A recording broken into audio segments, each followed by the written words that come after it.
ကျွန်တော်တို့ရဲ့ marketing idea တွေကတဲတောင်ပြင်ပေါ်မှာနင်းထားတဲ့ခြေရာအတိုင်းလားဒါမှမဟုတ်ရင်ကြောက်ဆောင်နေပေါ်မှာထွင်းထူထားတဲ့ခြေရာအတိုင်းလားမင်္ဂလာပါကျွန်တော်ဒီနေ့မှာတော့ကျွန်တော်ချောင်းနာကမ်းခြေကိုရောက်နေပေါ့နော်ကျွန်တော်အဲ့တော့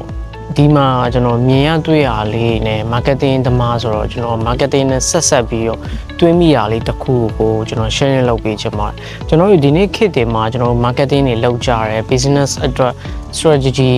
မျိုးမျိုးနဲ့တွားကြရပေါ့နော်ကျွန်တော်တို့ရဲ့ strategy တွေကကျွန်တော်တို့ဒီရေးတိုးအတွက်ဖြစ်နေတာလားဒါမှမဟုတ်ရေးရှည်အတွက်ကို planning တခြားလုပ်ပြီးတော့တွားနေလားဆိုတော့ကျွန်တော်တို့ပြန်လဲသုံးသပ်ဖို့လိုတယ်ပေါ့နော်ခုနဆဆချင်းမှာပြောရတဲ့ခေါင်းစဉ်အတိုင်းကိုကျွန်တော်ပြန်ပြီးတော့ဥပမာပြန်ပေးရမယ်ဆိုရင်ကျွန်တော်တို့တဲတောင်ပြင်ပေါ်မှာရှိတဲ့ခြေရာဆိုရင်ကြတော့ကျွန်တော်တို့လှိုင်းနေလာပြီဆိုရင်အဲ့ခြေရာခဏလေးနဲ့ပျောက်သွားတယ်ပေါ့နော်ကြောက်ဆောင်ပေါ်မှာထွင်းထူထားတဲ့ခြေရာကြတော့အဲ့လိုမျိုးမဟုတ်ဘူးဒီဟာကိုဘာနဲ့ဖြတ်အလွယ်တကူပြတ်လို့မရဘူးပေါ့နော်ဆိုတော့ကျွန်တော်တို့ရဲ့ marketing idea ရော strong ဖြစ်ရလားပေါ့နော်တခြားကျွန်တော်တို့ planning ချပြီးတော့မှ operation အနေနဲ့တခြား guide အောင်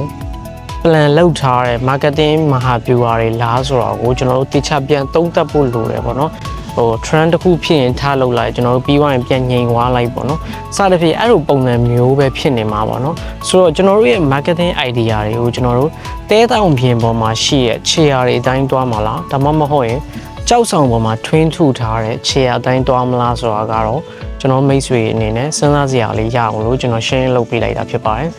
marketing နဲ့ပတ်သက်ပြီးတော့အတွေးတစုံတရာရပါမယ်လို့လည်းကျွန်တော်အနေနဲ့မျှော်လင့်မိပါတယ်